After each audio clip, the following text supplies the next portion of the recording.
Okay.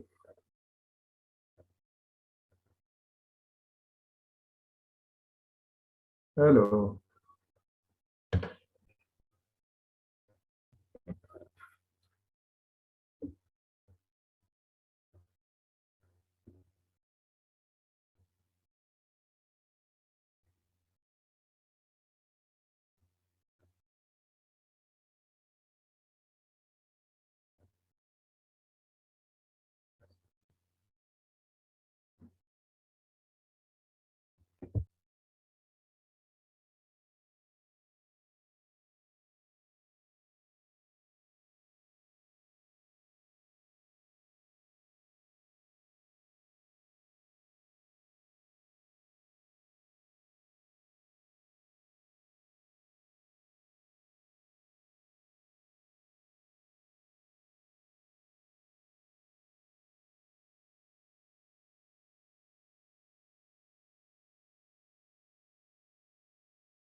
Okay, good morning. It's 7 minutes past 9, and we've been trying to give room for others to join, but I'll wait 3 more minutes, and after that, we will commence. So we'll be starting at 9:10, and I hope that we'll have more people join in by then. So, how be that as it may, we'll go full swing from 9, and then we'll see how long we're able to take this. So my screen is already up. I hope we can all see my screen. And please confirm via chat if you can see my screen and you can hear me perfectly, so that we'll just use this few minutes to be sure that all things are in order, so that while others are joining, we will not be struggling with the connectivity. So please, if you can see my screen and you can hear me perfectly, please just type in the chat and say, yes, I can, so that we are good to go. So in another 2 minutes, we'll roll.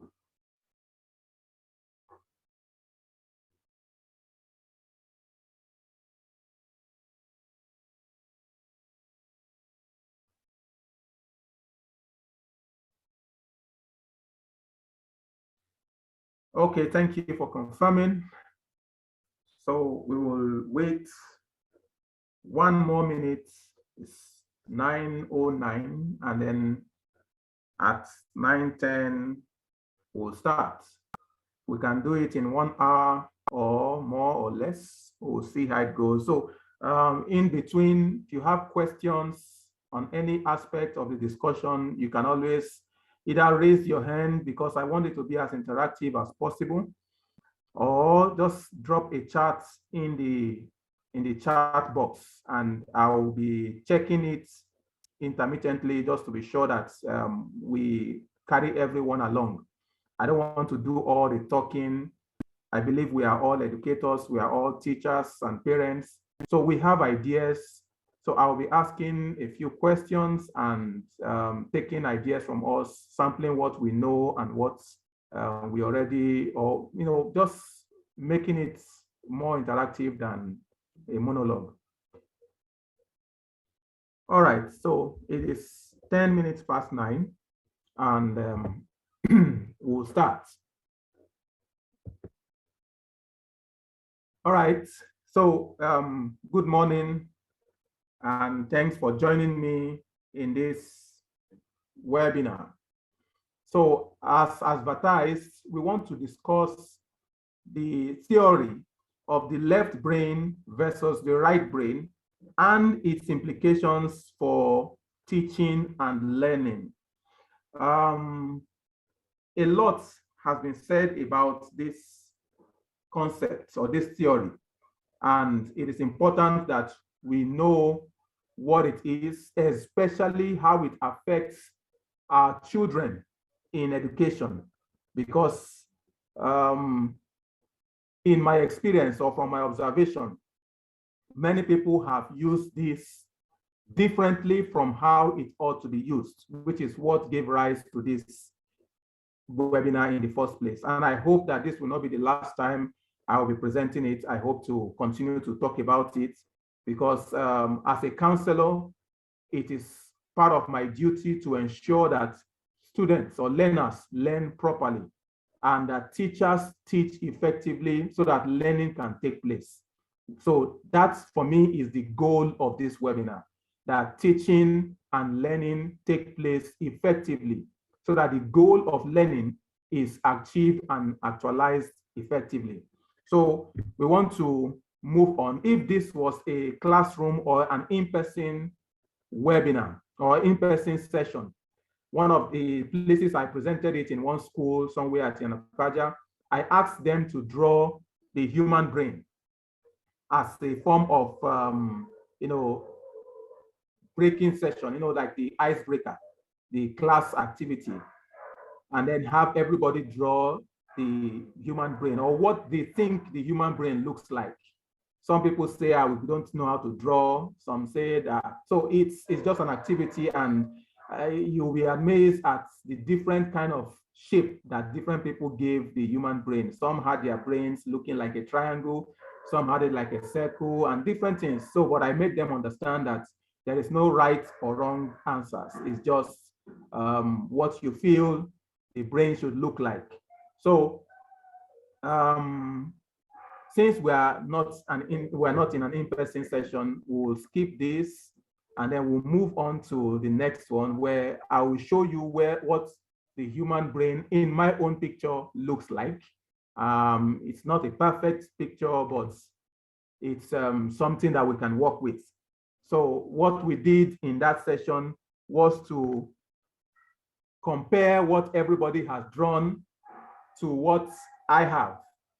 And it was a funny situation. Everybody's picture, looking unlike the human brain. But who is to say my own is correct?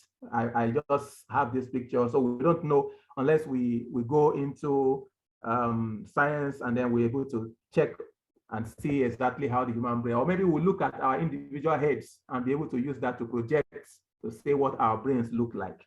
But to start off, I just want to give us some quick facts about the human brain, or about the brain generally, both human and otherwise. Maybe one thing I should have added here is that humans are not the only ones that have brain. Almost all animals have brain.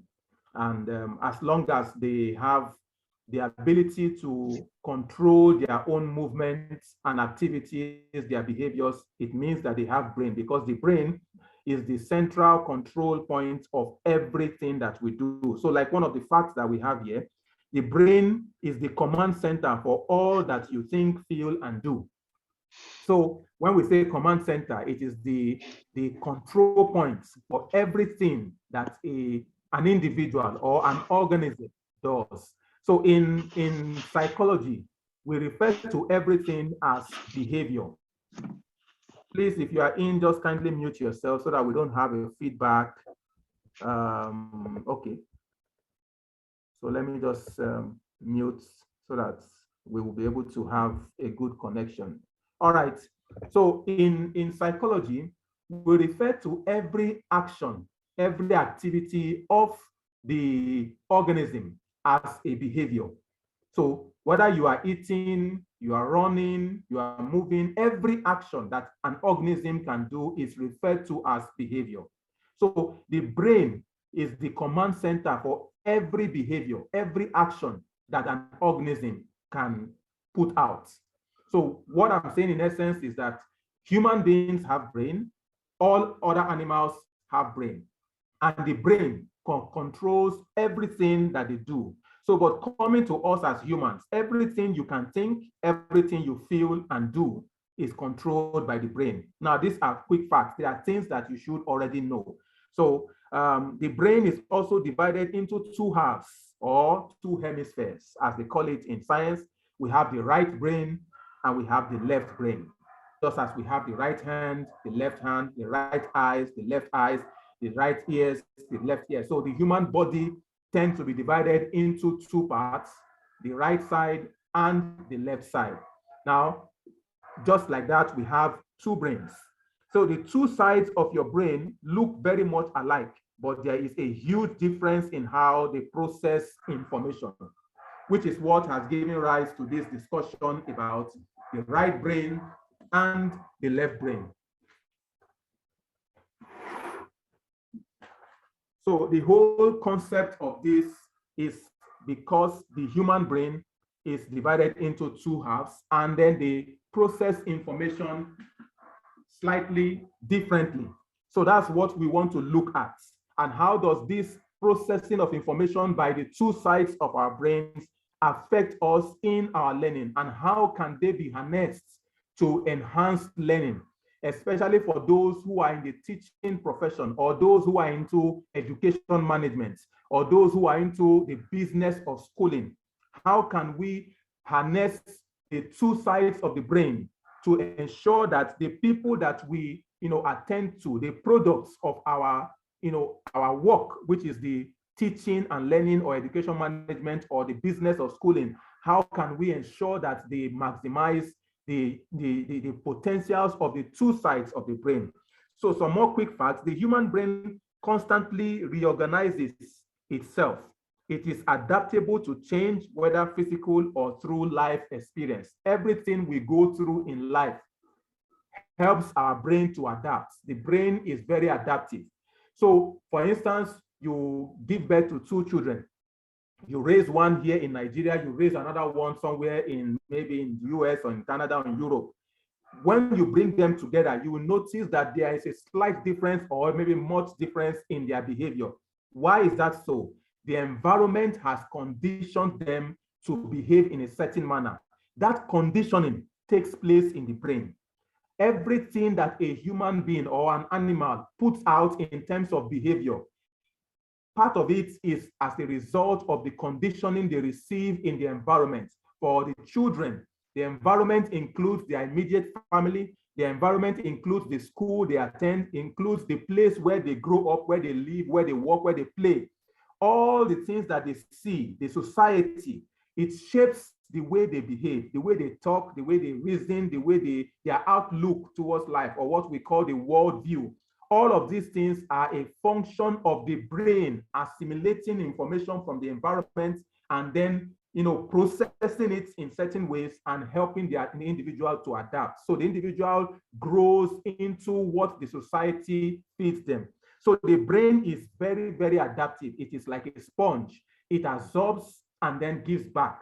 So that is why in psychology, one of our theories says that there is no good person or bad person. Everybody is a product of their society. So the brain, like we're saying earlier, is the command center of everything that you think, that you feel, that you do. We know that before action takes place, there is the processing in the mind of the individual. Now that processing stems from the information that the person has received. So like we said here, through physical or through life experience, through physical experience or physical pains or trauma or pleasure, people who suffer certain damages or certain pains in their body, the brain adapts to it. So for instance, somebody who is born with all his senses complete, in quotes, now suffers an impairment probably in one limb or the other, or maybe suffers injury in one eye or the other. The body or the brain will naturally adapt to it. What the brain does in such instance it channels the strength of that should have been sent to that particular area that is hitherto impaired to the other parts. So if a child has two hands with which he or she can walk, and then for some reason there is an accident and he or she loses one limb, one hand, the brain will naturally make the other hand a bit more energized than the other. So all of these things are part of the work that the brain does. So if somebody who is born with, his senses complete with eyes, then suddenly loses maybe his eyes, you will notice that the ears of that individual becomes enhanced to hear properly. So all of these things are part of the functions that the brain gives.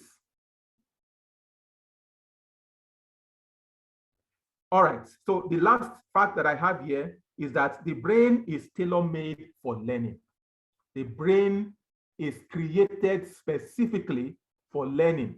That is why every human being can learn. As long as they have a brain, there's no human being that is created without brain. Anyone who has brain can learn. So the concept of never-do-wells or a retard or someone who cannot learn, all of those things are only in the minds of the people who are so labeling. So every child can learn. All it takes is to find the way his or her brain can learn. The brain of every organism, whether humans or animals, can learn. It is created specifically for learning. That is why children learn language. That is why they learn the behavior of their environment. Culture, which is something that is transmitted from one generation to another, is learned. The brain is the one that controls the learning process of every individual. So if a child has brain, unless we have seen a human being that does not have brain in his or her skull, but if there is brain in that skull, it means that the person can learn. So how can that learning be harnessed is what we want to discuss, especially in the light of the theory of the right brain and the left brain, how they coexist, how they merge and function properly. So we move on quickly to the next slide.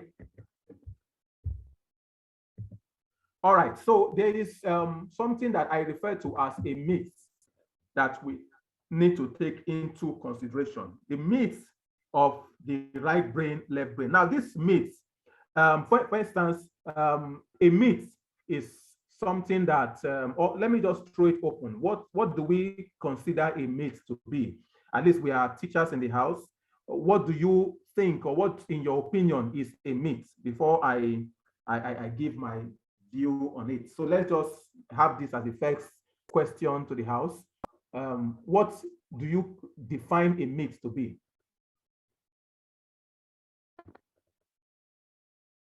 Yes, just drop in the chat room, or if you want to speak, you can mute yourself, or maybe you raise your hand and I will acknowledge you. So if you prefer to type, or you prefer to give your audio response, either way, we are fine.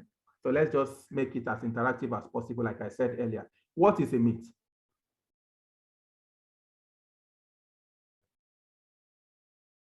Anybody?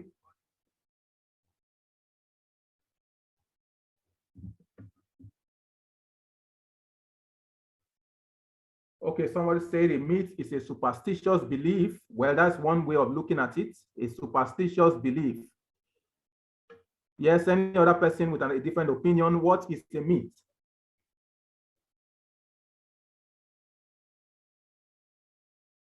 Usually traditional stories, yes, another way of looking at it.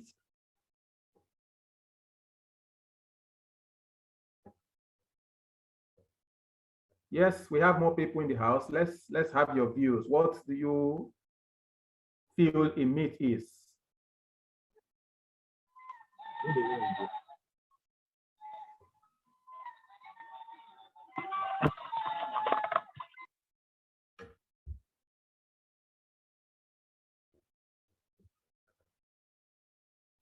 Chairman, were you going to say something, or you just...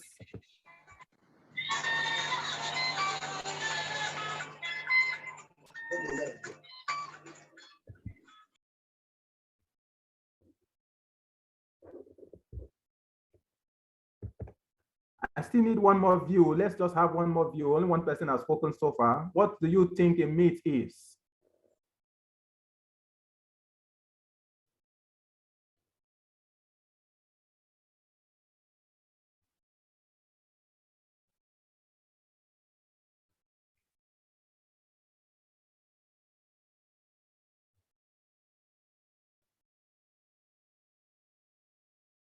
Okay, so let's move on, since we've gotten response, even though from one person. So we have a myth is a superstitious belief, usually traditional stories. They are usually lies. They are not truths, not truth about them. Okay, so yes, indeed, in Africa, we can agree that myths are usually superstitious beliefs, but in the concept of the world generally, we may not associate superstition to it. But a myth is something that is generally believed to be true, but that is not true. Everybody believes it to be true, but it is not true. So, which is part of what you have written here, Ms. Faith. It says that there is no truth about them. Yes. So a myth is something that everybody holds to be true, everybody believes in, but it's generally not true. So for instance, one of the myths that we have, for instance, in Africa, is that cats, or maybe black cats, or all cats are witches. So all of those things are myths. Like I said, in Africa, we can associate superstition to it. But you see in other climes, people tend to be fond of cats. But in Africa here, all cats are witches, and they are from the pit of hell. So all of these things are myths that we believe in, we hold on. So part of what we are discussing today is the myth about the right brain and the left brain. Now, a theorist by the name, or a psychologist and Nobel Prize winner by the name Roger Sperry propounded this theory of the right brain and left brain, the difference between the both of them in the 1960s. Now, for his work and his efforts in putting forward this theory, he got a Nobel Prize. The world acknowledged his efforts and awarded him the Nobel Prize.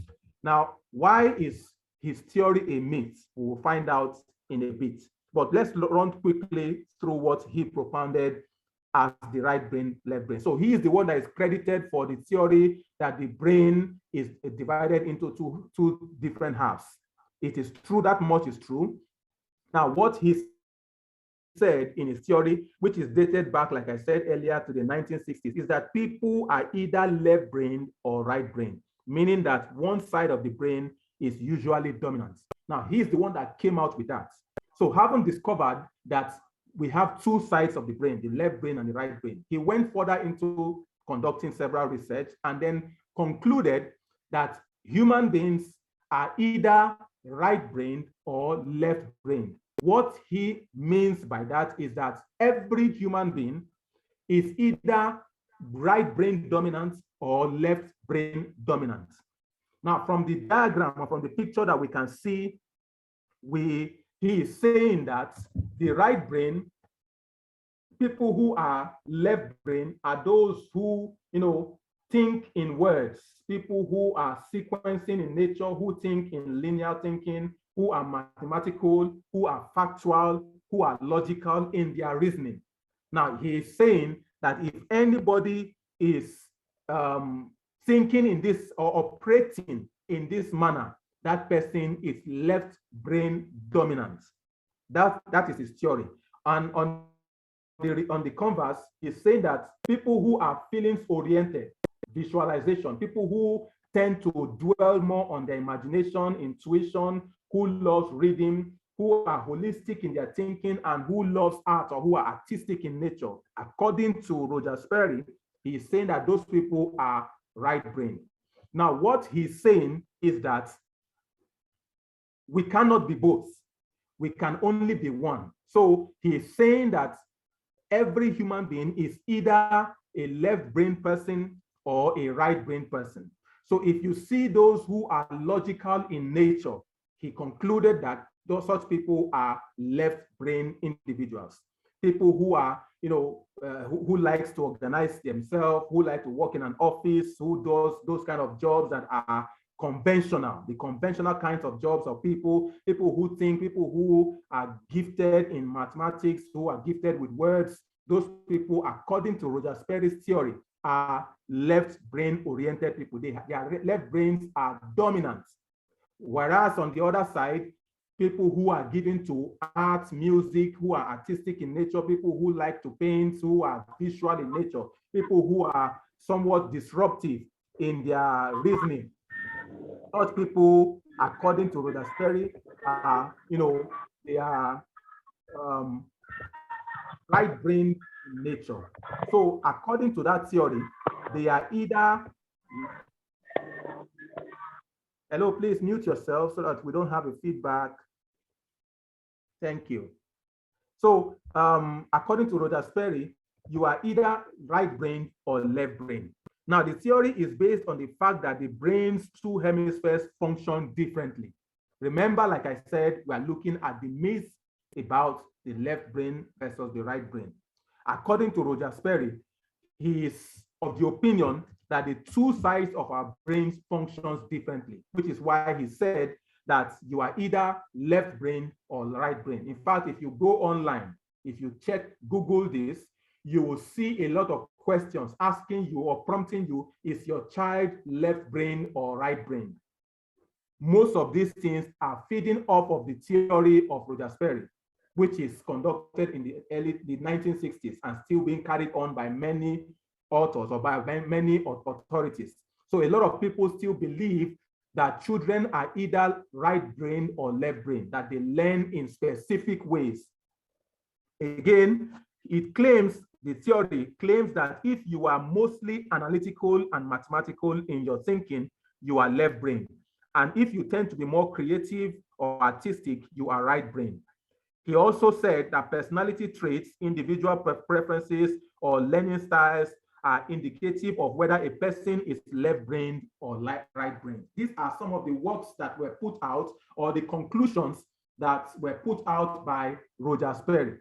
Now, all of these things, like I said, were applauded in the time that he put them out, and the world acknowledged his effort and awarded him a Nobel Prize. His world's way of saying well done or thank you for a job well done.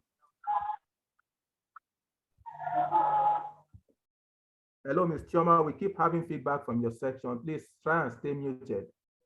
Thank you. All right. So this is the myth. Like I said, something that is generally believed, but largely untrue. A myth is something that is generally believed, generally accepted, but largely untrue. So at this point, I want to take feedback from some of us. What have you heard about this? Do you agree with this theory? Do you disagree? Do you feel that this is not a myth? Do you feel that it's something that is still valid as we are today? So before we proceed, let's just take a few feedback from us. So you want to speak, please feel free to raise your hand and then you'll be admitted to speak, or you can just drop a chat in the chat box. Let's hear your view. I'm sure you are not hearing the concept of left brain, right brain for the first time. You'll probably, upon receiving this invitation, you may have Googled something and read up on stuff. So what exactly are your views so far from what we have discussed so far? How do you feel? Do you think this is a myth indeed, or do you think it is not a myth? The idea is to rub minds. We are teachers, we are parents, we are experts in one field or the other. So I didn't do this webinar so I can just pour into you, and I'm not an expert here. I want to also learn from you as much as you learn from me. So let's rub minds together. What do you feel so far about the theory? Let's examine this theory. Do you think it holds true till now? Or do you think there are some things have changed? Do you think some things are still the same? And so on. Let's talk.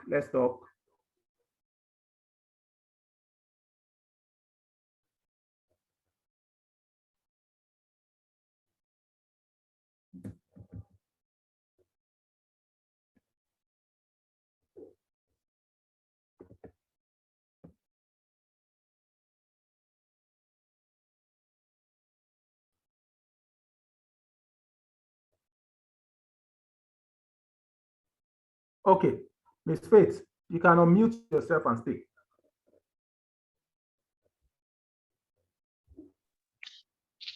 Okay, good morning, everyone. Well, I really want to commend you, Mr. Whyte.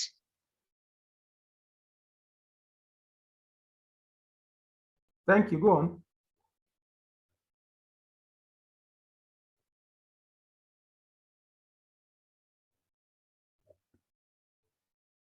Hello, Faith, are you still there?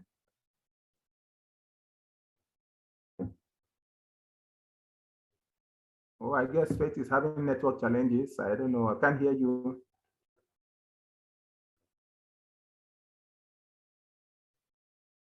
All right, while we wait for Faith to get her connection back, maybe is there another person who wants to add a thing or two?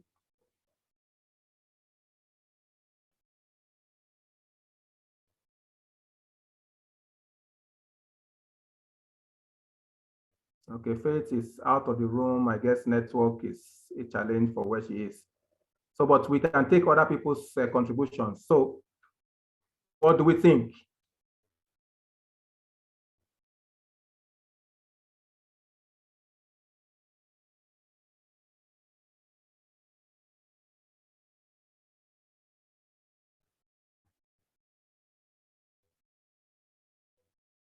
Hello, people. Don't let it be about me alone. Let's talk.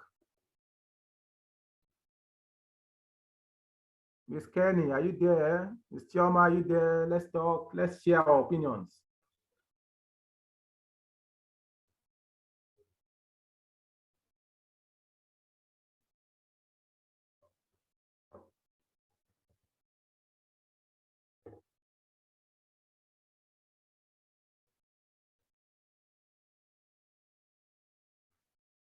Wow, my people don't want to talk to me.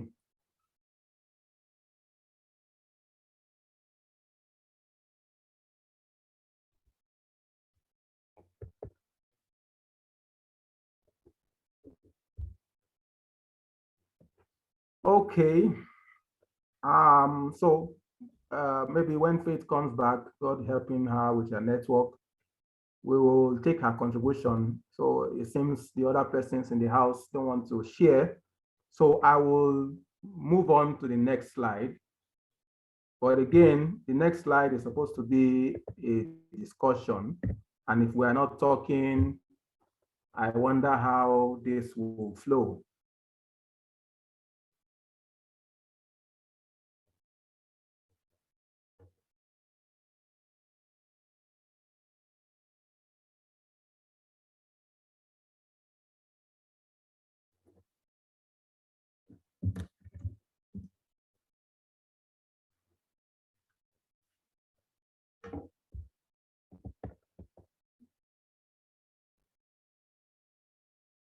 Hello, Kenny and Chioma, are you with me? Please confirm that you are here.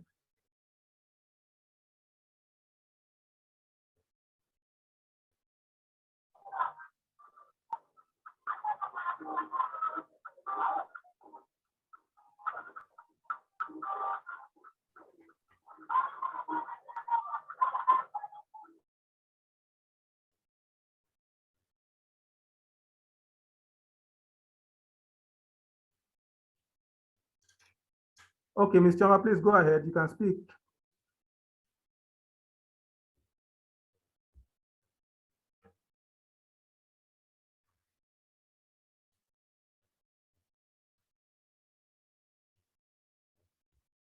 Hello, Ms. Chioma, please go ahead and unmute yourself and speak.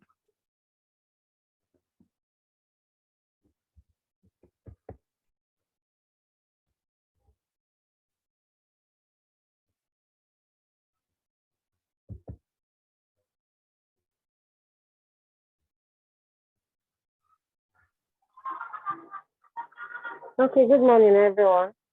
Good morning. Can I join you, please? I didn't get the first part of the lesson, Okay. but I really do not believe that we have a side of the brain that is dominant. I do not believe that. Okay, so you don't think that is true. So you believe it is a myth. Yes. Yes. All right, all right. You want to add more, or is that just all? No, that's all for now. Okay, so as per the earlier parts, we just started, so we are only just progressing. So I will be pausing intermittently to take feedback, but the lesson started just about 9:10. So I think we're just about 3-4 slides in. So as we proceed, we'll be able to get more views in. So thank you so far. Just stay in, and then we'll get more views from you as we proceed. Okay. All right, thank you very much. All right, so Faith, you are back. Thank God for that. Please go proceed with your comments. You can unmute yourself and speak. Thank you very much. There was a glitch in network on my end. I'm really sorry about that. So, okay. So I was talking about W. Sparry's theory. Now, now looking at the highlights from the left brain, right brain, I see myself more on the aspect of the right brain. Okay, the feeling, visualization, imagination, intuition, rhythm, holistic thinking and arts. Okay. But when I look at my children, I don't see them as having a dominance of either the left brain or the right brain. I see that there's a mixture there, which means they could have, I mean, they have, not could, they have the aspect of sequencing, linear thinking, mathematics, and they have this imagination, feeling, visualization, arts. Okay. I have, it's kind of combined. So presently, I would say that Roger's theory is really, it should be accepted or should be practical any longer. Yes, because I am speaking based on the fact that I can see both in my children. So, wow. Okay, so I quite appreciate your contribution. Yes. And which is the main reason why we are discussing this. Thank you very much for your views. So, like you pointed out, if you look at yourself or those of our generation, you probably want to conclude that what Roger Sperry said is true and valid. But when you look at the upcoming generation, you look at the children that is coming after us, the Alpha generation or the Generation Z, you will now see that there is something different in the way we carry ourselves and the way the children carry themselves, which is the main reason why this is necessary for school owners, for school administrators, and for teachers who teach children today, because we know that knowledge is not static. Knowledge is evolving. What used to be true 20, 30, 40 years ago is no longer true today.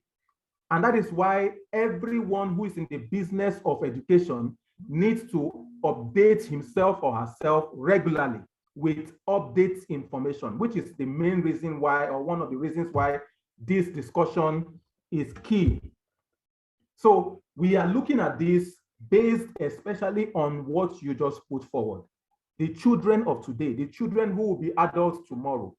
So as we proceed, we will find out, again, some of the things that we need to know and how it applies to education. Either you are a teacher, how should you be viewing the children in your classroom? Or you are a parent who have children that are below 10 years, below 15 years, how should you carry your children? So thinking big picture now, we know that the two sides of our brains are different, but does this necessarily mean that we have a dominant brain just as we have a dominant hand? For instance, I am a right-handed person. Does it mean like I have a right hand which is dominant over the left hand? Most of the things I do, I naturally will do with my right hand before I consider the left. Is that how the brain also functions? So that is part of the question that I've asked us already.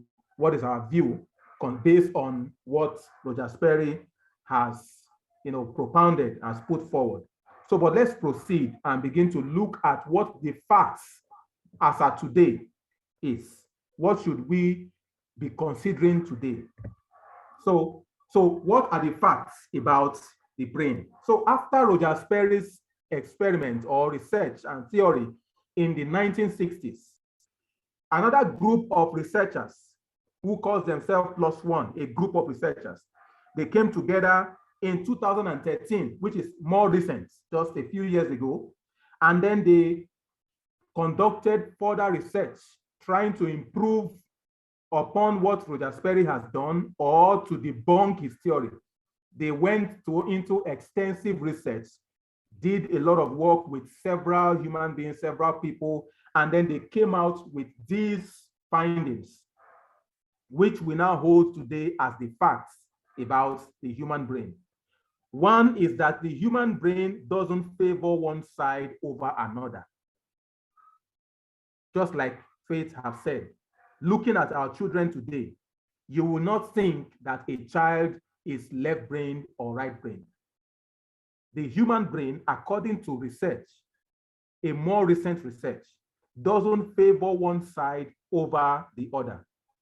the networks on one side aren't generally stronger than the networks on the other side. So it's not as if you claim that I am left-brained, the networks on my left brain is stronger than the networks on my right brain.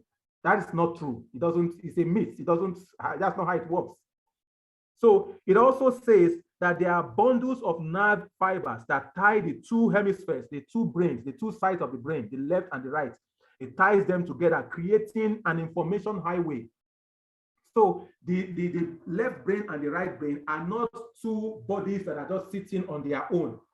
Just like every part of the human body is connected with nerve fibers, the left brain and the right brain are connected also by a nerve fiber, which means that the way the brain feeds information or receives information from every other part of the body and also sends back information to every part of the body, the two brains are connected by nerve fibers, and then the two of them interchange information. So every information that is received by wherever is shared between both brains. That is how it works in the brain. So one brain is not responsible for one activity. They collaborate. The brains are connected. The two sides of the brain, rather, are connected. So although the two sides function slightly differently, they work together to complement each other. That is the truth. That is the fact that should be held onto as at today. Remember, these are just the facts. What we are looking at, or what we aim to look at, is how does this play out in education, in our education system. So we are just laying the foundation before we move into the more serious discussion about how it plays out in how children learn, how teachers teach, or how they should teach, how schools should manage children learning. So the human beings do not use only one side of the brain at a time. That is a myth, and that is not true. So it is not true that any human being is left-brained and that is the only thing you use at all times. That is not correct. So the two sides of the brain complement each other at every point in time. Remember, like we said earlier, the brain is designed for learning. It's tailor-made for learning. So at every point, and when we talk about learning, we're not just referring to learning in the classroom. Everything that an individual does was learnt. Everything a child does was learnt.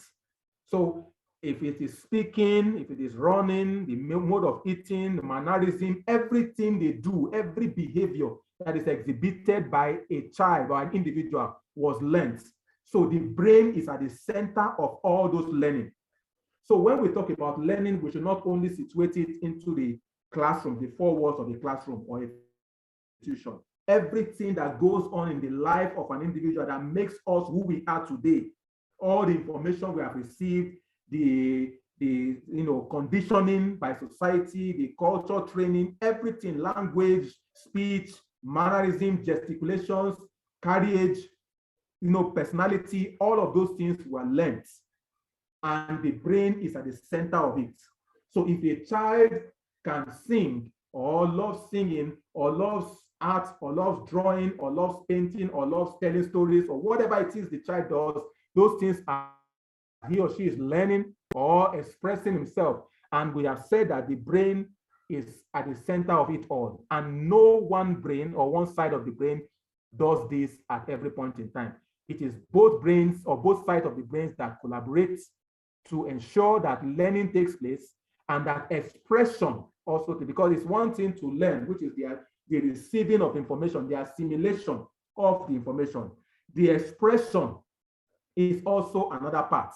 So the brain is responsible for receiving information, processing the information, and then the expression of that information, which is the giving back to society of what has been internalized and processed. The brain is also responsible for that. So how the child expresses himself or herself, the both sides of the brain also are responsible for that. So we move on. Now, what is the situation as we find ourselves today? What is the situation? Let me move this down here. All right. So there's something for us to think about. So I have a picture here that shows the left brain and the right brain. How do they process stuff? So the language of the left brain is words. They communicate in words. The language of the right brain is pictures. The processing factor, the processing, the way they process information, the way the left brain processes information is analytical. The left brain likes to analyze things, while the right brain is intuitive in nature. By intuitive, we mean that it's spontaneous. It doesn't sit back to analyze all the whole thing. It rather works spontaneously. It takes things, whole and then just moves. And then the concept of time for the left brain is sequential, whilst for the right brain is simultaneous. Doesn't flow. Sequential means it flows chronologically. It flows in a line, whilst for the right brain, it can be here and there. A favorite question that is asked by the left brain is what? The favorite question asked by the right brain is why and how. You will agree with me that our children today, they do ask more of why and how than they do of what. So most of us in the adults, we are concerned about what, whilst the children of today, they are concerned about why. If you tell a child, don't do this, you'll say why, or this is this, was why. So they are full of questions, and the majority of the question they ask today is why and how. Now the perspective, the view, the world view of the left brain is objective, whilst that of the right brain is subjective. And then the way they express themselves, as I've said earlier, is either logical or creative, depending on which side of the brain. Now, this does not mean, like we have established, that a human being is only oriented, words-oriented, analytical, sequential, words asking, and then objective or logical. No, all of this is, interwoven in the individual. So let's proceed. The situation as we have it today. What is the situation? So our education system, we are coming now into education, the implications for education. So our education system appears to be toxic to right brain people, or to the right brain generally. It determines students' intelligence almost entirely by the proficiency of their left brain. Think about this. Now, I need you all to think critically about this. In schools today, what do they test? Where do they test? When a test is given, the child needs to write, the child needs to recall from memory. Everything or almost everything we do in schools today is centered on the left brain, which is almost like promoting the dominance of the left brain to the right brain, which is why this is very important, especially for curriculum planners. We need to find a way to inculcate learning that addresses both sides of the brain. But what we see today is the different, it's the reverse. It seems like the curriculum planners and implementers, it seems like schools, teachers, all the lessons that we receive today is targeted primarily at the left brain. Everything, if you think about it, that we do, the writings, the rote learning, the recall, everything is left brain centered. All the things that characterizes the right brain, which the children needs to create a balance in their learning, is almost absent in our schools today. Either because schools are trying to manage funds, or because they don't know. Many schools claim to be Montessori, and when you go there, you'll be asking, what exactly is the Montessori in this school? Because they do the same things they do in the traditional school, and yet they claim to be Montessori. So the most IQ and scholastic aptitude tests measures left brain skills, which are verbal skills, abstract thinking, mathematics, and the influential and the inferential and logical thinking. So that is what we focus on in our schools, and that is where the problem is. The children of today have a balance in both. In fact, I dare say that the children we are raising today are more right-brained than left-brained. But when they go to school, we begin to condition them to be left-brain individuals. We condition them to start right. Children as early as 2 years, they have started teaching them to hold pencils to write. What are they writing? At that level, children want to explore. They want to manipulate it. They want to play with things. They need some pictures. They need pictorial charts. They need concrete things to learn with. They need, storytelling, things that can stimulate their imagination. But we begin to force children to write. I've heard of schools where teachers beat or flog children as little as 2-3 years old, 4-year-olds, because the child cannot recite the alphabet. At that level, instead of finding creative ways to stimulate their mind so that their creativity can be enlightened, we try to force them to be what the left brain is. Now, does it also occur to you why it seems like in Nigeria here, almost every one of us are straight-jacketed people? You see in other climes, you see people creative. Yes, some people will say it's because there's no enabling environment. That may be true, but the environment where children ought to develop their creative self is also almost lacking. And those environments, I mean, are the schools and the homes. At home, you tell children, write. You are forcing them, you are holding their hands to scribble things, to write. In schools, they are doing the same thing. The parts that stimulate their minds, their imagination, their thinking, their intuition, that is helping them to visualize things or give them the ability for creative and logical thinking is almost lacking in our schools. So we have almost, put all our learning into the left brain and then left out the right brain. The ones who do it only once in a while. I once worked in a school where they have what they do within the week, one day in a week, they call it the right brain day. That is a concept, a program in the school. So in one day of the week, they call it the right brain day. What that means is that in that day, they tend to focus on right brain. And I'm asking, why not every day being the right brain day? Or why does one day have to be a right brain day? Why the right brain day on one day? Why not every day being the left and the right brain day? So imagine in 5 working days or 5 days of learning, just one day is the right brain. That is very, very unfair on the learning process of it. That is how it should be at all. So it is important that as school owners, as educators, as parents, we need to pay attention to this. Find ways that your children will, play around with things that will help stimulate their mind, their learning, so that they can develop both the right brain senses and the left brain at the same time. Let's move on quickly. Now, what are the modes of learning for the right brain and the left brain?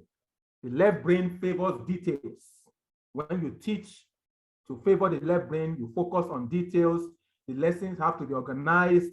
The lessons have to be orderly. Remember, like we have done in our schools, this is how it is done. Lessons have to be planned, have to be organized. All the lesson plan, the scheme of work, all of those things. It has to be detailed. It has to be organized. It has to be orderly. It has to be planned ahead. It has to be sequential. It has to, the right left brain individuals also tend to work independently. Whereas for the right brain person, instead of details, they focus on the big picture. Instead of organized learning, they tend to learn randomly. Instead of orderly learning, they learn spontaneously. Instead of planning, they learn at impulse. Instead of sequential learning, they tend to skip around, pick lessons from here and there, what is interested. If you walk into a typical Montessori environment, that is how they learn. The children are allowed to roam freely and pick lessons based on their interests per time. I have worked with a Montessori school for a number of years, and I've observed the way children learn in that environment. And I mean a typical Montessori school, not what we have in some areas. You walk into the environment, there are materials on every area. And then the children are allowed to pick what interests them. So the interest of a child in the morning may not be his interest in the afternoon. So the child goes there, picks a material that interests him or her at that time, and then they learn. And guess what? In a Montessori school, a typical Montessori school, there are no assessments, no exams, no tests, because those things favor the left brain. So the child is allowed to learn at his or her own pace. So it is believed in the Montessori setting that a child is allowed to stay on a particular lesson until he or she is ready to move on. That is why the Montessori educational system is grouped in stages. So instead of saying this child is in grade 1 or grade 2, they group them in stages. So for instance, in the Montessori classroom, ages 1 to 3 are grouped together. Ages 3 to 5 or 3 to 6 are also grouped together. So they learn, you come in and then you learn until you reach the height of that classroom, and then you progress. So within the 3 years you are in that classroom, it is believed that you would have learned everything within that space. Again, this is not an advocacy for Montessori education. I'm just, delving into that. So these are the modes of learning that favors either side of the brain. Let's progress into our discussion. Now, most of us will at different times be able to identify the various or varying pools from both sides of our brain. Each of them have their language. So it is not true that all the time I am thinking in details. It is not true that all the time I am thinking in pictures, in big picture. It is not true that all the time I would like things to be given to me in an orderly manner. Sometimes I want them spontaneous. It is not true that everything has to be planned. I mean, for the individual. So whilst institutions do this because it is easier to manage, the learning mind or the brains of the individuals that are learning, the learners, do not necessarily appreciate this all the time. Sometimes you just want to come into a classroom and then just disrupt the learning. You want to just out of planning, take children outdoors, do things that are not planned or sequenced for that day. These things help children to learn. More facts, it says one side of the brain, when one side of the brain is stimulated and conditioned to be dominant, it inevitably strong arms the weaker side into submission. So like I've explained earlier, all our learning and assessment in the classrooms, in our schools today, are 70–80% left brain. Now, what we are doing inadvertently or without knowing is that we are producing left brain individuals. We are almost, without knowing, killing the creativity in children that goes to school. You send a child to school, and then the child goes to school with excitement, with the creativity in his mind, and then before he or she finishes a phase of schooling, all the creativity in that person has been quenched. The light that is shining in that person's mind has been quenched, because all the while teachers and school owners or school administrators or the schooling system has conditioned that person to be a left brain person. So whilst many of us, like Ms. Faith said earlier, see ourselves as being left brain, orderly, analytical, is because we have been so conditioned by the schooling system. Remember, in Nigeria, what we operate in is the grammar school structure. The grammar school structure was developed by the British, by the colonial masters. Today we are celebrating independence, so it is a good time to bring it up. The grammar school system was developed by the colonial masters to train people who will work in industries. When they came to Africa, when they came to Nigeria, they came to colonize us, And then they saw raw materials that they needed to take to their own place. They established a schooling system that will, one, give them the mode of communication with the indigenes. Because, like you know, English is not our language. So the school's objective that was set up, both at primary and secondary level, was for the teaching of English language, so that we can learn the language of communication and understand better the colonial masters. The second major goal of that education system is to condition us to become, industry workers, factory workers, so that we can produce materials for them. So what that means is that we are trained to work in an orderly manner. This thing that we say sometimes, apes obey, what it literally means is apes obey. It is just a command language for people who are being, carried into the factory or to lift things and move on. So they have been conditioned. The education system was created to condition people to walk in a straight line. It doesn't give any room for creativity. We are just to follow in one straight line. And till today, Nigeria has not found a reason to jettison that mode of education. We are still producing people or children or individuals to walk in a straight line. You go to other parts of the world, they have inculcated or developed education that stimulates the creativity in children. That is why you see some countries are technologically advanced than others, because at a tender age, children are exposed to all things that will stimulate their creativity. But here in Nigeria, we are still practicing grammar school. Grammar school that was set up by the colonial masters to recruit industry workers. We are still there today. We are still fashioning people, and yet there are no industries. The industries are no longer available, but we are still training people to work in industries. So something is wrong with our educational system. And that is why we need, as teachers, as educational experts, as curriculum planners, as curriculum implementers, we need to begin to question the status quo and say this can no longer work. It is no longer serving our purpose. It is important for us as school owners, as school managers, it is important for us as teachers to deliberately move away from what we have come to see as the status, and then move into systems that will breed better human beings for the future. Because these children were born with creativity, but we kill their creativity when they go to school.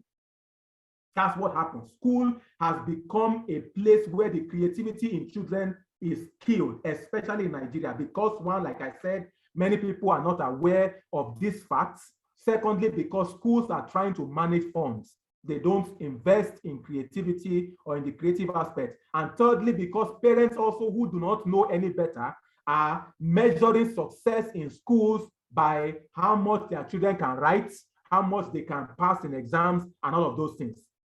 So if you see a child go to school and then the parents want to measure the only thing they look out for is what have you written in your book? What did you score? That is our measure, both in schools, at homes, and because the parents are the customers, the schools have conditioned their learning process to suit what the parents are asking for. Some of them that know better don't educate. They just do what the parents want so that the money can keep rolling. But who suffers? The children. We now breed individuals who cannot think differently, who cannot think out of the box. They just grow up with the mindset of just walking in a straight line. And when they grow up and then that straight line is no longer available, they become disoriented. That's why we find a lot of people who have graduated today and can do nothing. Does it matter to us to ask the questions, why is it that people who have gone to school and graduated are the ones who can almost not do anything differently? But even those who didn't go to school can do almost anything to make money. But the people who are graduates cannot, yet they have gone to school. The school is supposed to have stimulated their creativity, empowered them with skills. But no, we have just conditioned them to walk in a straight line. And once that line that they are supposed to walk in is not available, they are lost. So something is wrong with our education we need to come back to the basics and begin to fashion education that works for today and the future that our children will face. Moving on, the mode of learning for the left brain, they deal in details. For instance, name calling, they try to memorize names. They are literal. They learn in symbolic formats. They learn in memorization, predictable, and observation. Whilst as against name calling, the right brain individuals, they can recognize faces. They also learn in context, as against literal. They also are concrete in nature. When I mean concrete now, they learn with concrete materials. As a left brain person, you can tell them things and they hear and they can learn. But for the right brain, they want to feel things in their hand. They want to experiment. They want to be able to. So again, taking me back to my days in the Montessori environment, in the Montessori classroom, instead of telling children this is 1,000, you give them a box of 1,000 cubic. So they have a lot of materials, hard things that children can touch and be able to associate with learning. So they also, instead of memorization, which the left brain does, the right brain is responsible for understanding. Whilst the left brain is predictable, the right brain is more flexible. Whilst the left brain is, deals with observation, the right brain deals with touching and feeling. So what are the issues to consider here? So whether a child works out a complicated algebraic equation or paints an abstract work of art, both sides of the brain provided input. So again, taking us back to the fact that no side of the brain is responsible for all the learning, except where the individuals, the adults rather, in the room, forces the children to learn in a particular manner. So, but because they cannot exert themselves, they tend to kowtow to the whims and caprices, the wishes of the adults. So if you don't learn in the way your daddy or your mommy wants, they flog you. If you don't learn in the way the teacher wants, you'll probably be tagged or be flogged in schools that still allow flogging, or be punished in whatever manner. So what do? The children naturally accept what the adults tells them to do. And again, the result of that is that their creativity dies. Over time, they begin to lose their creativity. They begin to tend to favor the left brain because that is what the adults are conditioning them to be.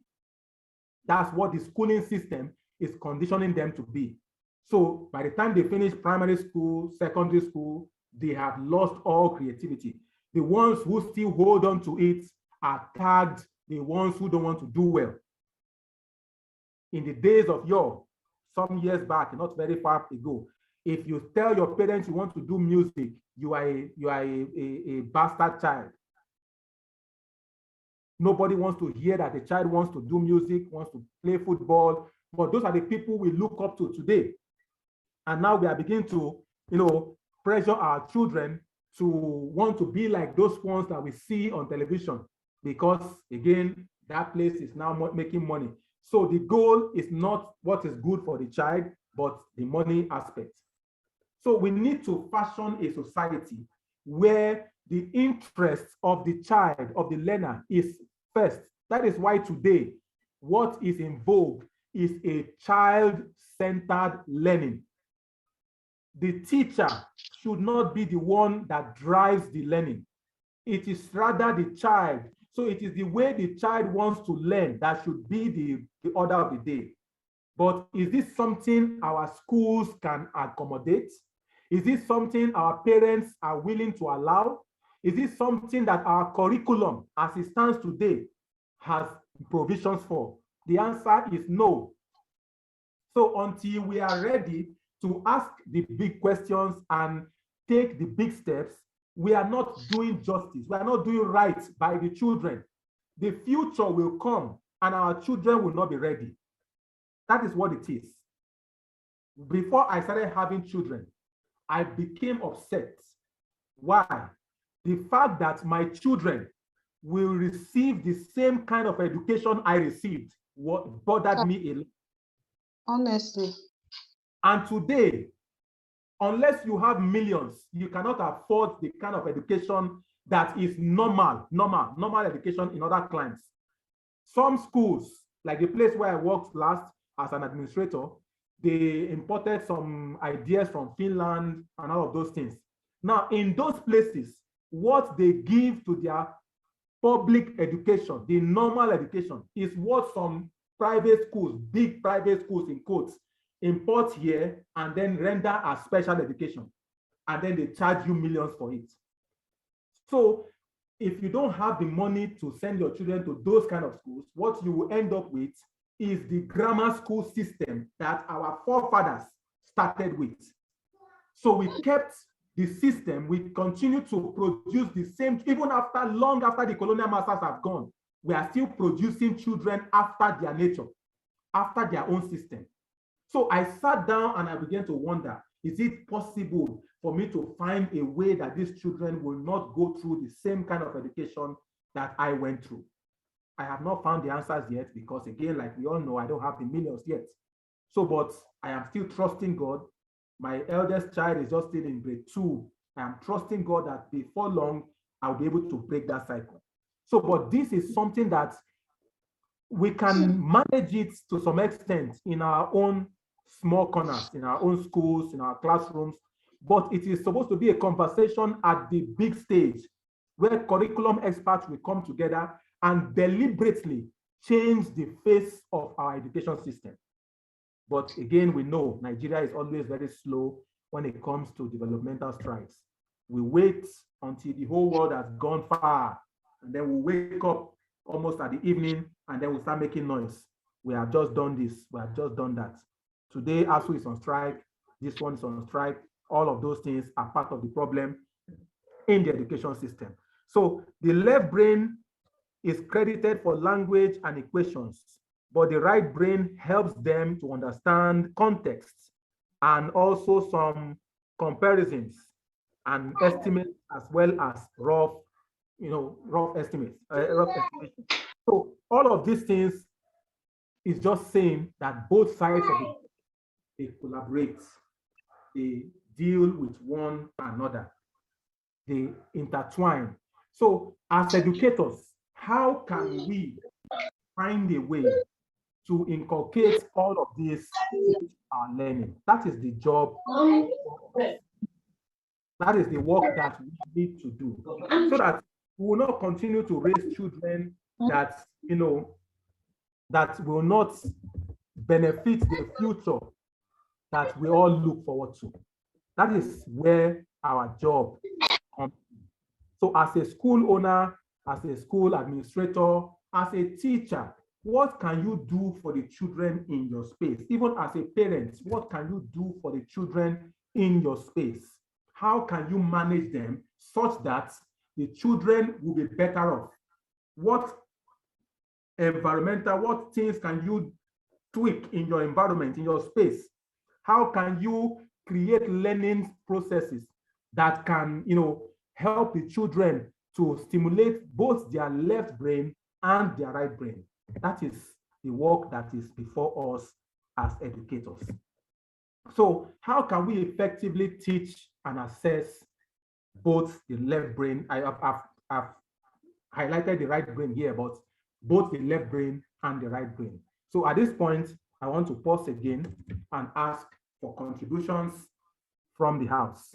So for those of us who manage educations, those of us who manage children, who are teachers, or who have children of our own, what do we think we can do differently based on the information we have received so far? Let's interact.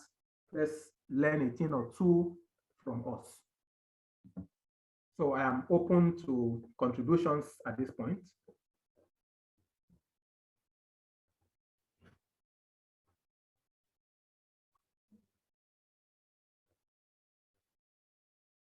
Yes, who wants to go? Please raise your hand.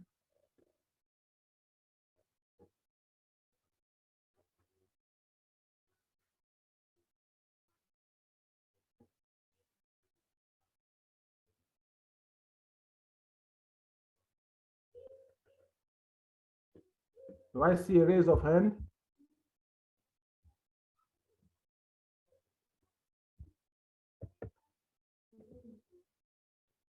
Hello, people, I'm waiting. Yes, somebody's hand is up. Miss Faith, yes, let's wait for other people to probably indicate. I don't want it to be just me and Faith alone that is talking. Please, let's all jump in.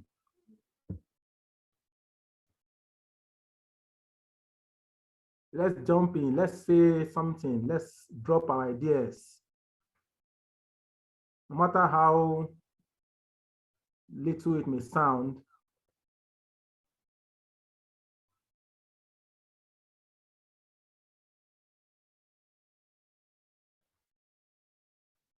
I'm waiting. Okay, so let's start with Miss Faith. Let's go with you first, while others are making up their minds of what to say. Okay, Ms. Chioma wants to join in. So Faith, let's start with you, and then we can take Chioma later. Okay, all right. So concerning this, how do we effectively teach and assess the left brain and the right brain? Now, based on everything I've learned so far, the left brain and kind of is more of work in an orderly manner, okay, where we are told what to do, and then you have to do it the way you have been told or act the way you have been asked to. While the right brain gives the child or gives one the opportunity to explore, okay, it's kind of more of hands-on, being able to do diverse stuff and and still arrive at a reasonable conclusion. It could be negative, it could be positive, but the thing is something was learned from what the child has done. So in a way, I would say it's a way one can say that the child should be taught both or be allowed to do both. For example, where we have rules and regulations, the child has to obey policies, has to obey rules and regulations and all, right? And then in the aspect of where the child has to explore and do other stuff. Okay, let me put it this way. I really don't know how to really say what I want to say, but no problem, just go on. The way we can balance this is to give the children the opportunity to do what they want to do, as in make the enabling environment for the child to explore, more of hands-on, more of activities, okay? Even as a teacher, you get pictures, okay? Sometimes it could be questions you just throw in and ask the children to say what they know about it. Not you coming, doing the teaching, and after teaching, you summarize any question, no or yes or whatever, and then you leave the class. No, let the children also contribute as you're talking. Let them be able to say what they know. And in that way, I think learning takes place better because the child will remember the things that were said in class, the things he or she was able to contribute while the lesson was going on. Okay, so and then I want to say something else where it has to do with and this can also lead to where a child has to maybe have his or her own business in future. Okay, run his own organization or own organization. The left brain that has to do with orderliness and all of that has to do with policies, creation of rules and regulations that guides a particular company, while the left brain has to do with will be connected to the area where the child is independent, okay, being able to work out something for himself, be courageous enough to open an organization or a business, okay, and then use these rules and regulations to help this company grow and be able to manage the company. So that's what I see there. So from they both work hard. From what you have said, both of them has a part to play. So the adherence to rules as well as the creativity to start up something on their own. So beautiful, beautiful. Yeah, exactly. That's You're welcome. Thank you very much. That's very profound. All right, Ms. Chioma, let's hear from you.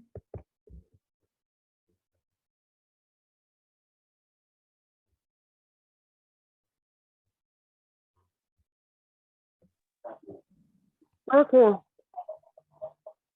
Greetings once again, everybody. Thank you. Okay. Let me share this little experience from during my NCE days.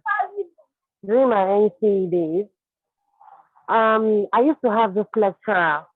You wanted to write everything that he has taught you, anything you read in the handout, whatever exams you are given, that's what you must give back to him. Or else you'll be marked down. That's yes, we a have lecturer. like that in our time. You said? No, I didn't get that. No, I said that's I had some of them like that in my schooling days as well. Until I met this particular one that came to me, I was like, you are good, but you need to do more research on your own. So whatever you write for this particular one that came to me, it's good, it's satisfactory to him. So long it's not the exact content he has given you. So he likes it when students do more research. No, I still prefer whatever they've given to you. Even when I did my degree now, I observed during our test that they want what they've given you in the handbook or handout. So from my experience as a teacher, I think it's right for children to be free. It's good to allow children to be free. When you explain a concept or a particular topic, allow them to express their idea the way that pleases them, the way that they understand it. So the left brain is coordinated, but can be prone to mistakes. While the right brain is more or less free, it makes mistakes and then at the same time it can correct itself. So both brain are important. They are important to me. Thank you. Thank you very much. Like you shared on a lighter note, in my days in school, we had lecturers as well who, if you write anything out of what they have given to you, you are not going to score good grades. So if you want to score well, you need to give them back their own words. That is what, and again, it speaks to what we are saying here. Because most of our universities are populated with people who are aging, their brains can no longer process information at certain levels. So they are not able to exercise their brains the way academicians should. So they are only looking for information that they are familiar with to be able to assess you as good or not good. So, and it's a problem of education. So like I said, a child resumes the schooling in this our time and age. The only place where children tend to feel a bit more creativity or learning in the right brain is maybe at the earliest stage of education, which is the preparatory classes, the nursery classes, kindergarten. Once they enter into primary, secondary, they tend to begin to be conditioned to the left brain up to the university level. So it's a problem that we need to look into. And it's something that we all know exists, but we just try to prepare around it. We don't see it as a problem because we don't know the impact it is making on the future, especially the future that you and I will not be here to see. The future that is coming is a future that is heavily dependent on creativity. And the question to ask ourselves is, or the question to ask everyone who is in the business of educating children is, are we preparing children for yesterday or for tomorrow? That is a question to keep in mind at all times. And if you are in the education business, it is not something that you do just to earn money.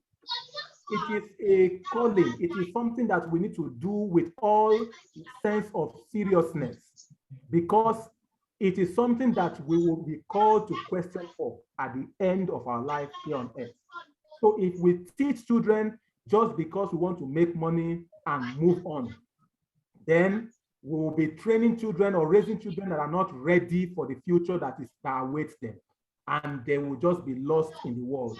And then we will then begin to ask ourselves why some countries are developed while others are not developed. The answer comes back to what we're discussing. When people lack the creativity to aspire to think differently, to think out of the box, like Faith said, the left brain is an orderly side, while the right brain is the creative side. You need both of them to create entrepreneurs, because if a child wants to become an entrepreneur, he needs the rules that guide the business as well as the creativity to survive in that industry. So, but when that creativity has been, stabbed, butchered, hung on the cross, crucified all through the education system, the only thing that child will be thinking about is to grow up, get good grades, and then get a good job. And even when he or she can do better than the place where he or she is working, he will be too scared to aspire, because all his life he has been told to follow rules, do it in this manner, don't think differently, don't think out of the box. That is what we are doing. So it behoves us as adults to do the right thing so that our children will become different. Okay, Ms. Kenny, you are muted. I believe you want to say something to us.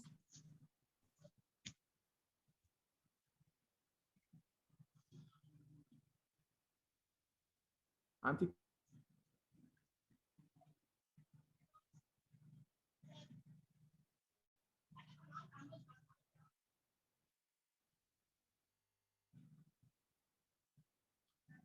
Kenny.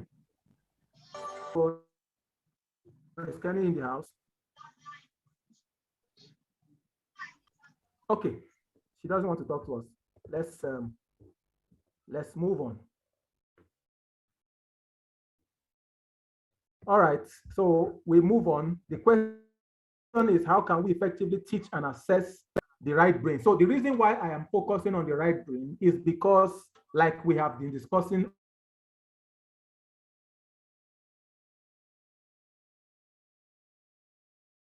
all the while, the left brain is already overstimulated. We need to then begin to shift attention to the right brain. The goal is to create a balance.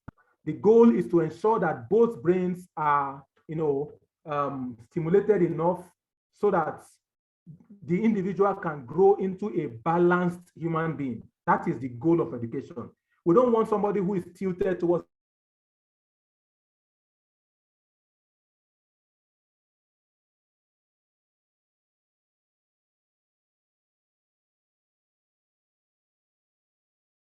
the left, or that the person, so the areas to look at, how to groom somebody, flashcards when we teach. So no matter what you teach, some of these things can be inculcated, and it's not just for children. Although the argument between the ages of 0 and 5, some say 7, that is when the children's brain are most likely to be well developed. As in, you can help them groom their brains to, stimulate the brain. They learn at a very fast pace at that time. So if you are teaching and your children falls within the ages of 7 and below, which is the ages of early years of education, then you have an enormous task in your hands. So instead of just talking over the heads of the children, you should employ the use of flashcards, things that can help you, stimulate the learning of your children properly.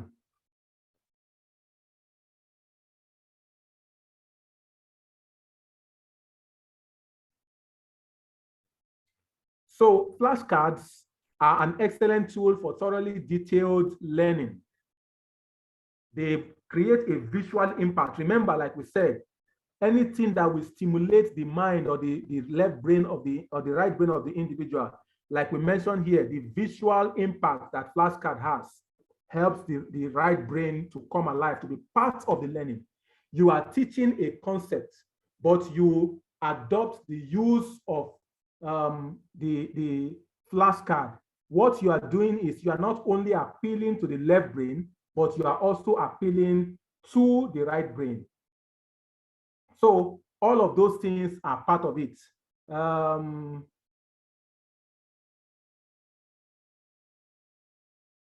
So Ms. Faith is sharing with us. She says that freedom lies in being bold. This can only come to play when school owners, teachers, and all stakeholders in education know this.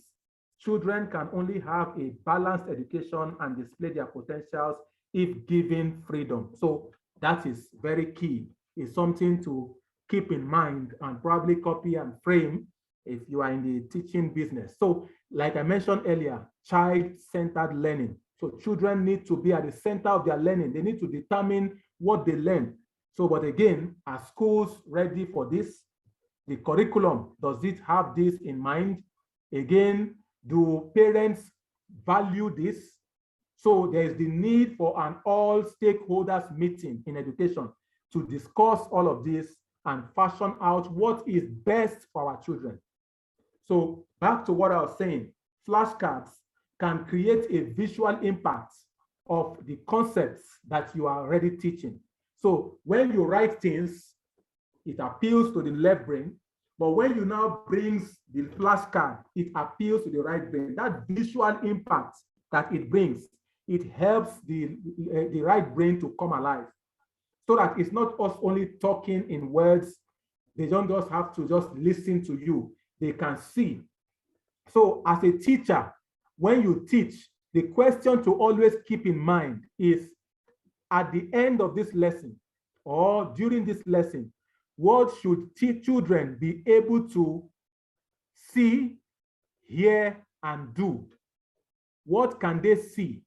What can they hear? What can they do? So your lessons should be fashioned in such a way that children should be able to see things, hear things, and also do things. Every lesson. Yes, I agree with you that teaching is already a very difficult job as it is. To begin to inculcate some of this concept that we are talking about may make it even further difficult. But again, like we said, what should we keep in mind? It is the good of the children that we are educating. So if you fashion your lesson into these three formats, seeing, hearing, and doing, they can already hear you. Can they see things? Can you create things that they can see that will help them to conceptualize the lessons? Can they do things? Can they be part of the learning? Like Faith spoke earlier and talking about helping the children to contribute, not just in answering questions, but also taking part in some activities that help them to actively participate in the learning. Our classroom setting should not be in such a manner that is just facing the whiteboard or the blackboard or blue or green, whatever board we have. The class can be adjusted in such a way that children can interact with one another. That is an activity. So instead of just sitting down, facing forward and listening to the teacher, can they face one another? Can they talk with one another? Can they share ideas? Can they discuss an activity? Even if for 5 minutes, 2 minutes, 10 minutes, can you break out into some breakout sessions for your children to be able to discuss among themselves the lessons that is already ongoing in the classroom? It can be done at the primary level. It can be done at the secondary level. It can be done at all levels of education. We just need to plan it into our system, our lesson. So when you design your lesson plan, deliberately put those small breakout sessions or whatever, the use of other means of passing on the lesson into your lesson plan, and then so that the idea is for the children to learn adequately. All right, so the next thing that we can use to stimulate the right brain is storytelling. Storytelling. Children come alive when you tell them stories. So storytelling has a lot of psychological and educational benefits. It generates curiosity. in a learner. That curiosity is one thing that is very important. The question, the questioning ability of an individual, being ready to know what happens next. Oh, what happens next? Oh, so what happens next? That curiosity, they can transfer it to other areas of life. It improves their communication skills and language aptitude as well as recall. So once you tell stories, sometimes deliberately craft your lessons into a story, or probably before you enter into the main discussion of the day, find a way to tell a story that is similar to the lesson. So we can develop a lesson and then do something like an icebreaker. That icebreaker can be a story, a 5-minute story, a 10-minute story that will stimulate the students' curiosity, something that is related to the topic of discussion. And then when that is done, the students come alive. They now begin to, understand the concepts. So that's all this concept that it throws up, the curiosity in the child, communication skills, language aptitude, all of these things are part of the things that as teachers, we need to be interested in developing in our children. They are not things that are taught directly. They call them incidental learning. They are things that children pick up as they go to school. So if we don't design our lesson in such a way that it will foster these developments, it will be lost on the child. You will just have robots, people who just go through a manufacturing process and come out as robots, just stuffed with information that they don't know how to process. They don't know how to use it. So some children don't know how to talk. They don't know how to communicate because the school or the schooling system is not deliberate about developing the communication skills in students. Sometimes create an avenue for students to come out and tell stories to the classroom. So child, by next lesson, you'll be sharing a story with us. He or she will go home, find a story, come to class and share the story. That is a deliberate attempt at developing not just the left brain, but also the right brain. So these things are things that we can do on our own part. Remember, whilst we cannot solve the big problem of the curriculum and then the educational system, we can do certain things within our classroom or in our own homes to make sure that the right brain of the children gets a balance with the left brain. Another one is music. Children love music. I know because my children enjoy, my second child, if you're watching a program that does not have music, she loses interest in it. So introducing learners to music can change their lives as it improves coordination, concentration, and also develops patience in them. So all of these things stimulates the right brain. You are teaching the same concept, but you are introducing music to it. And that does a great thing to the child. It helps them to, develop patience, concentration. They enjoy the tune, they want to listen. No wonder at that early stage of education, they use a lot of music for children. But what happens when they leave that stage? We now begin to feel that they are now adults, they can learn without those stimulations, and then we focus on the right brain, on the left brain. We can continue. So it goes on and on like that. And then the next one is imaging. Now, what is imaging? If you understand the way a camera captures an image, that's what they call imaging. So the idea here is when the mind of an individual, the mind of the learner through the eyes can capture the image, or that can capture a concept and use it to stimulate and to form a lesson. So imaging is another great learning method. It helps learners to imagine certain things. This is stimulating their imagination to imagine certain things or certain scenarios, thus making them more intuitive and improves critical thinking and memory. All of these concepts, intuition, critical thinking, are things that are, related to the right brain. So once you ask a child, for instance, like this child that is traveling in a vehicle, for instance, you see things as they are moving, the speed at which it's going, they can capture it in their minds with their eyes, and then begin to imagine things in their mind. You can use that also in your classroom. You can create an imaginative image in the mind of your students. Talk about space, talk about the galaxy, talk about the other worlds. Just go online, do some research, bring it to your classroom. If you have projectors in your classroom, put it up.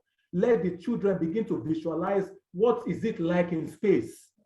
What will people be doing in space? What can they do in space? If they are to be in space today, what will they be doing? All of those things, it creates, imaginative ability in the children. It helps them to be intuitive. They begin to think differently from just their immediate environment. All of these things are things that can be done. So these are some of the ways that we can stimulate the right brain. And of course, the other one is art. We can use art to stimulate the right brain. The use of art develops a healthy coordination between mind and body. It helps improve psychomotor skills along with writing or art skills. It helps build aesthetic sight and sense. So we can help the children, engage them more in drawing.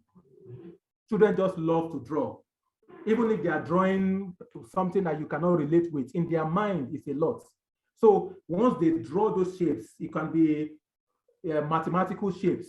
It can be things at home. It can be anything. Draw a person, draw a house, a map, the world, whatever it is. All of those things help them to develop coordination between their minds and their bodies. So these are some ways, not exhaustive, but some ways by which we can develop the right brain so that we can begin to have a balance in the way we teach our children.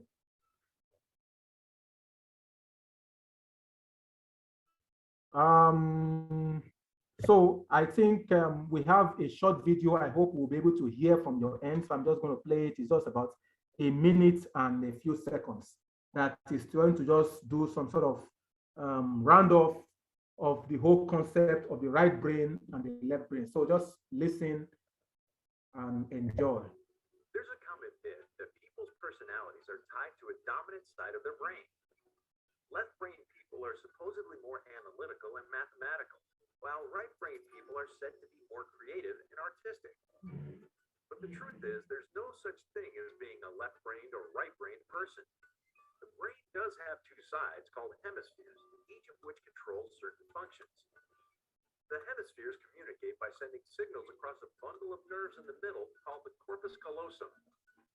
For most of us, the left side mainly controls language, while the right side mainly controls visual and spatial abilities.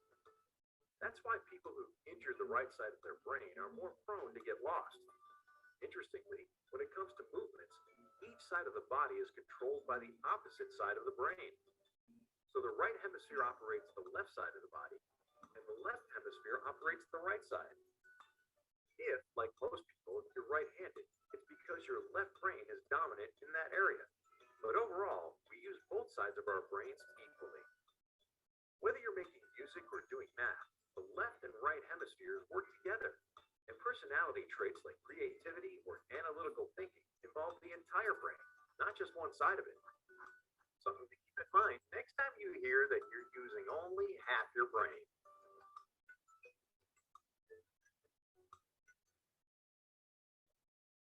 All right. Thank you for listening and watching. Any question before we move on? Any question? Our time is far gone. We'll be rounding off in the next 9 minutes. Any question so far based on all that we have discussed? Do you have any question? Do you have anything that you do not agree with? Do you have anything that you want us to reconsider?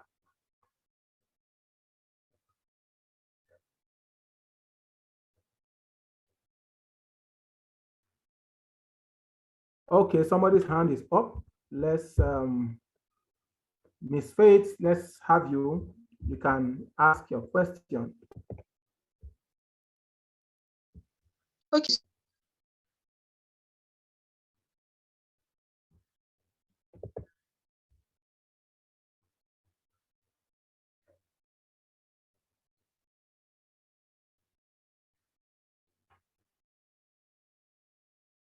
Hello, are you there? Can you hear me? Okay, I can hear you now. Okay, I said thank you so much. The class has been so wonderful. It's been great and educating. Thank you. I've got to. The first one is, how do you help a child who can't effectively communicate? When he or she can't really talk, when it's time for the child to say something, he starts stammering, stuttering, like he's lost for words. He doesn't know what to say, but he has got a lot to say, but he doesn't just know how to put those words together and just communicate. How do you help such child? The second question is, how do you balance the left brain and the right brain in a manner where the right brain advocates for freedom, being able to really express yourself, being able to do things the way you would want them to do. Okay. And then while the other brain talks about, the left brain talks about orderliness, obey rules and regulations, just follow what you're told and all of that. So how do you really balance this in the aspect where a child takes that freedom for granted, where the child no longer misbehaves because he has got freedom to do what he or she wants? I hope you understand my question. Maybe I'm not. I perfectly understand. Okay, so Okay. let's start with the first question. Okay. So I am sure you know that there's something that is known as speech impairment. So if the child does not have a speech impairment, which can only be addressed by the experts in that field, so at that stage, a referral is most appropriate. But the first aid, in quotes, quote and unquote, that any adult can do to a child who has a lot to say but cannot say them or is finding it difficult to express himself is, one, to instill confidence in the child. Most times children struggle to speak because they feel that they are being judged by others. So if it's in the classroom, at home, you need to ensure that the other children or even the adults do not judge the person. Don't jeer at him or her. Don't make fun of the person. Don't laugh at the way he or she is trying to talk. Such things make the child to lose their self-esteem.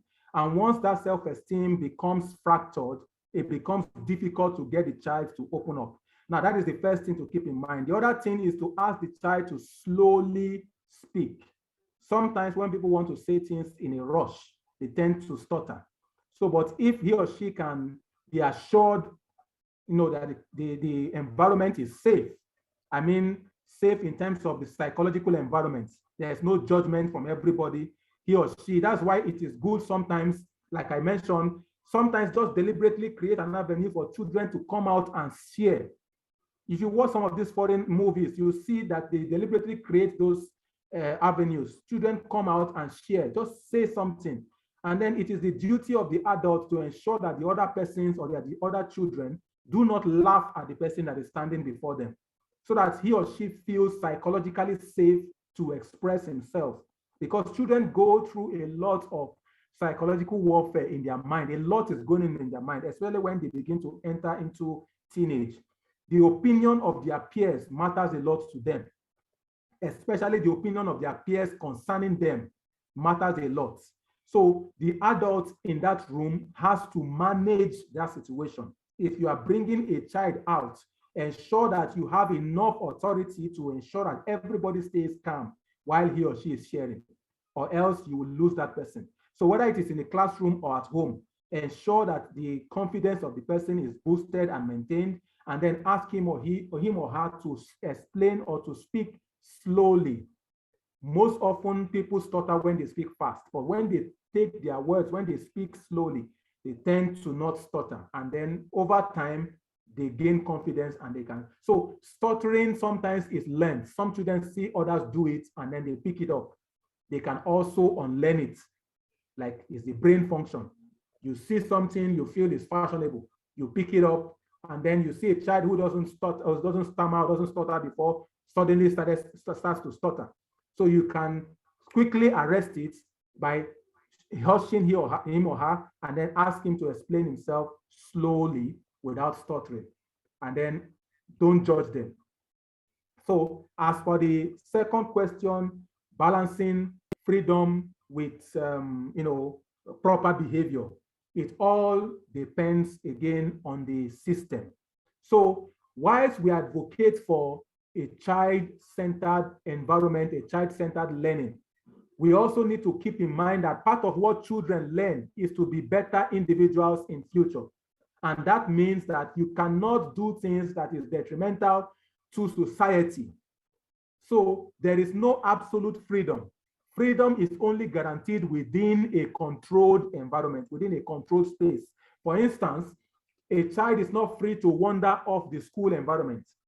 You cannot say because I'm free, I can go out of the school premises anytime I like and come in whenever I like. You are only free within the premises of the school. So to that extent also, a child should also be free as much as the rules of the society guarantees. So what does that mean? It means that if it is a classroom, there should be some rules guiding the behavior of children within the classroom. For instance, no bullying is a rule. You cannot, laugh at your colleagues when they speak. You cannot bully. You cannot, disobey. Whatever rules that you come up with in the classroom, everybody needs to agree to it and then stipulate consequences for such. So even when the children are free, they are only free as much as the rules permit. So when a child flouts those rules, there must be ways of instilling some sanctions, either timeouts, sitting in a naughty corner, or doing some communal service within the school premises or home, anything that will make sure that the child understands that this behavior is not acceptable within this community. So we want children to be as free as possible, but not free to misbehave. They can only be free to do what is right. So I hope that answers your question. Very well. Thank you very much. I really appreciate it. Thank you. You're welcome. All right. Ms. Kenny has asked to be excused. She needed to attend to other things. Ms. Chioma, do you have questions for us?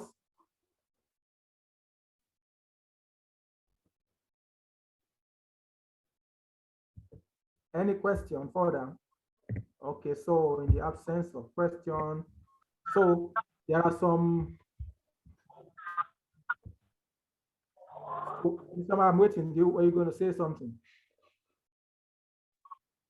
No, I sent a chat. I sent my question to the chat. Okay, you sent question to the chat. Oh, sorry, I've not checked. All right. Let me look at that now. Okay, thank you so much for this wonderful class. My question is,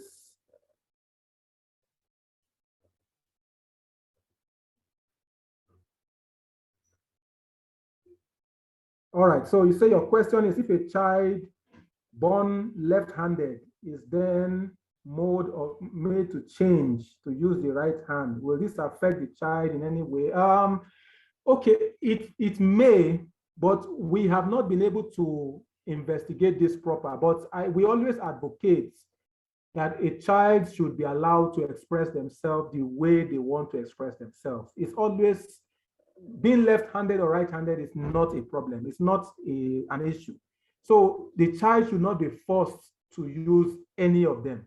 Now, it is okay to train a child to use both hands. Ideally, every human being has one hand dominance. But I have met people who use both hands. I have met people who write with both hands. I've met one of my friends some time ago, a lady, she does most of her work with both hands. So it is possible to train an individual to use both hands, but not forcing them, or like you wrote here, made to change. I think that would be pushing it to the limit. So if it is a training for the child to be no, both-handed, it's okay. But to say drop this or be, you know, like some homes do, while using your right hand, always attacking the child for using that is not very ideal. And I think it may affect the child's self-esteem, because what you are saying is that the child cannot express himself in the way that he or she knows best. So what it will do is affect the self-esteem of that individual, and he or she will begin to hide himself. He will not be confident to express himself in the presence of the adults or others, because he may be feeling that they will shout at me, and then if that continues over time, it leaves a psychological scar in the mind of that individual, and it's not good. So children should be free to express as long as they are not breaking any rule. And to the best of my knowledge, being left-handed does not violate any rule. So we don't want the child to become impaired in their self-esteem. We don't want them to have a psychological trauma.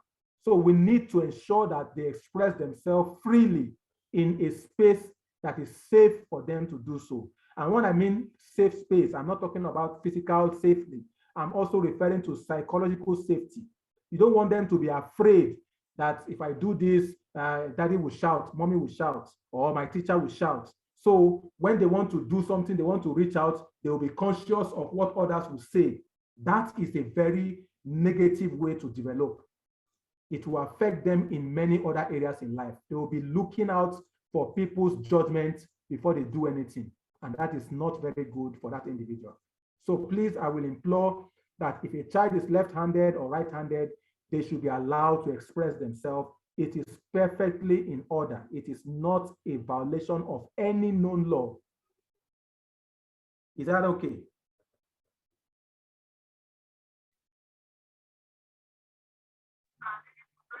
Yes, it's okay. Thank you very much, sir. The aspect of whether it will affect the brain, no, it doesn't affect the brain, except that the brain also controls the mind and the psychic of the child. So yes, it will affect the brain in that aspect, but not to the extent of the physical effect.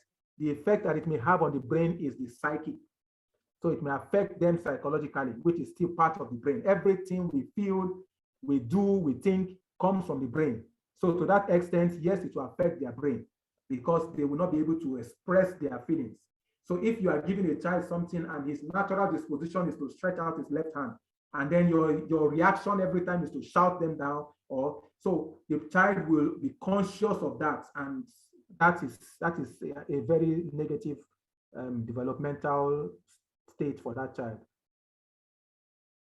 So we have some tips here on how to develop the brain, which applies to not just the children, but also to us as adults. There are certain things that we need to work on. So you need to do some thinking exercises, and then eat good food and other things. Another things to pay attention to is to focus on some tips and tricks on how to develop our brain. So spend some time each day in reading, writing, or doing both. We should never stop learning, take a class, go to a lecture, or try to acquire a new skill. Then we should also complete challenging crossword or Sudoku puzzles. So sometimes you find that some people, when they play certain games, when it gets to a difficult part, they just want to skip it or they want to leave it. So press on. That ability to overcome it helps the brain to develop. You are able to master a skill. So play memory games, board games, card games, or video games. For some of us as adults, we feel that these things are childish. We don't want to do them, but they help our brain to develop. And when you see children do it, don't shut them down, don't chase them away. It's also a good way of developing the brain at home, in schools, or otherwise. So take on a new hobby that requires you to focus, like learning a new language or playing a musical instrument. Whatever it is that will help your brain to develop is welcome. Those things are part of the drill that will help your brain to develop. And with that, I believe I have come to the end of the presentation. And I want to thank you for your time. Thank you for not letting me do this alone. We had more people indicate interest to do this, but I guess they couldn't. So what I will do is we'll maintain this momentum. There's another webinar that we may host soon, something that has to do with digital natives. Let me just highlight it here so that we can see. So I have this other one, educating digital natives. So if you stay in touch with me, when I will take this, I will also inform us. Again, we may have to pay a token to attend so that I don't spend my personal funds running the internet and all those things. So whatever it is that I will be charging at that time, I will let you know. But the whole idea is to impart knowledge and change the face of education, especially in Nigeria, so that we will be raising children that are ready for the future that is awaiting them. So thank you very much for your time. I appreciate you, and I look forward to further interaction with you as we go forward. Thank you so much, Mr. Whyte. You're welcome. This is very, very appreciated. Well, honestly, thank you. I've learned so much, so educating. Thank you. Thank you. So yeah. please spread the word, tell others, so that in case when we advertise next time, they will be more encouraged to join in. I know some people, they look at who is presenting before they join, but we have value to give and we intend to give it, whether people show interest or not. Yes. All right, do have a nice day and happy Independence anniversary to you, Nigerians, and everyone out there. Stay safe and enjoy your time with your family. I hear Monday is a public holiday. Let's all just be the best that we can be and stay safe. Yeah, right. Thank you very much. You too. Bye-bye. Bye. Bye.